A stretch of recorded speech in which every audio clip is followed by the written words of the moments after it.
Hi everyone, Michael Giovanni here, Living Your Power Now. In this video, I'm going to be going through 3 steps that are going to help you gain a better relationship and trust your intuition more. See, now how do we measure what the difference between our intuition is and something coming from more an ego way of thinking? See, the way we measure it is, well, like most things, we measure things by feeling of how it ends up making us feel. But a lot of times we don't remember, we don't recall of that action, of that event. Now I'll explain it in a bit more detail. You see, sometimes we might be consciously or unconsciously thinking about something really negative. Someone might have upset us, something might have happened, okay? And we go into that way of thinking, that real dark way of thinking about someone or something, or whatever it might be, triggering all different sorts of emotions throughout your body, and in a negative response, leading you feeling depleted, drained, or however it leads you feeling. And what happens is, after we might learn a lesson, we might think, oh wow, you know what, I thought that and now I feel like this. And sometimes we won't. But what happens is we don't remember the next time to do something different. We go back into that way of thinking. Now, I guess the question is, why do we do that? Because if it were to be conscious thoughts, we probably wouldn't do it because we would be consciously aware of it.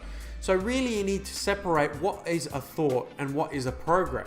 Because if something's coming, and what these thoughts are, they're coming from the past. They're unconscious programs from the past that get triggered through certain experiences to let you know that these things need to be healed. So if you were to consciously think about something right now, I definitely don't think it would be negative, or more so it wouldn't be. If you allow something to just take over or in the back of your mind, normally it would be negative because it's attached or associated from something in the past. So 3 steps are going to help you build a better trust with your intuition and know the difference between a negative thought and an intuitive thought. So number 1 is decide. You need to make a decision of you're going to do something different. You need to make a decision that you're going to start changing the way you think, changing the way you act, changing the way you behave to make a difference within your life. Because if you keep doing what you've been doing, you're going to get the same result you've got in the past. So number 2 is experiment and practice. Experiment and practice. Like with anything, going to the gym. You're only going to get better by improving, by experimenting and changing things. You know your own standards. This is not something that someone else can give to you. You need to establish this relationship within yourself. Okay, so number 3 is listen and obey. When you hear that intuitive thought, you need to trust it. You need to trust it and you need to act on it. You know, there might be plenty of voices around. There might be family, friends, co-workers, whatever it might be.